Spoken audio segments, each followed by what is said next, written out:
ദക്ഷിണ ബ്രസീലിയൻ നഗരമായ ഇവായിലെ മഠത്തിൽ അതിക്രമിച്ചു കയറിയ യുവാവ് കന്യാസ്ത്രീയെ ശ്വാസം മുട്ടിച്ച് കൊലപ്പെടുത്തി. 82 വയസ്സുള്ള കന്യാസ്ത്രീയെയാണ് യുവാവ് കൊലപ്പെടുത്തിയത്. ഉക്രൈനിയൻ ഗ്രീക്ക് കാത്തലിക് സഭയുടെ sister servants of immaculate Mary സന്യാസ സമൂഹത്തിലെ അംഗമായ സിസ്റ്റർ നാദിയ ഗാവൻസ്കിയാണ് കൊല്ലപ്പെട്ടത്.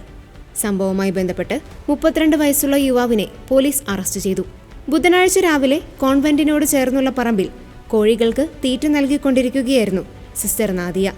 ഈ സമയത്താണ് മതിൽ ചാടിക്കടന്ന് പ്രതി അകത്തെത്തിയത്. കോൺവെന്റിലെ ഒരു ചടങ്ങ് ചിത്രീകരിക്കാനെത്തിയ ഫോട്ടോഗ്രാഫറാണ് രക്തം പുരണ്ട വസ്ത്രങ്ങളുമായി ഒരാൾ നിൽക്കുന്നത് ആദ്യം കണ്ടത്.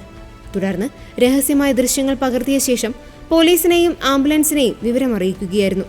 പിടിക്കപ്പെട്ട പ്രതി പോലീസിനോട് കുറ്റം സമ്മതിച്ചു. തലേദിവസം രാത്രി മുഴുവൻ ലഹരിമരുന്നും മദ്യവും ഉപയോഗിച്ചിരുന്നതായി ഇയാൾ മൊഴി നൽകി. ആരോ തന്നോട് കൊലപ്പെടുത്താൻ ആജ്ഞാപിക്കുന്നത് പോലെ തോന്നിയതുകൊണ്ടാണ് കോൺവെന്റിൽ കയറിയതെന്ന് ഇയാൾ പറഞ്ഞു.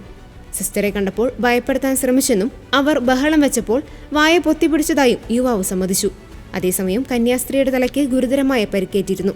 എന്നാൽ മരണകാരണം ശ്വാസം കിട്ടാതെയാണെന്നാണ് പ്രാഥമിക നിഗമനം. മോഷണമോ മറ്റു ലക്ഷ്യങ്ങളോ ഉണ്ടായിരുന്നില്ലെന്ന് പ്രതി പോലീസിനോട് പറഞ്ഞു. പ്രതിയെ കോടതിയിൽ ഹാജരാക്കി റിമാൻഡ് ചെയ്തു. സിസ്റ്റർ നാദിയയുടെ വിയോഗത്തിൽ പ്രാദേശിക ക്രൈസ്തവ സമൂഹം വലിയ ദുഃഖം രേഖപ്പെടുത്തി.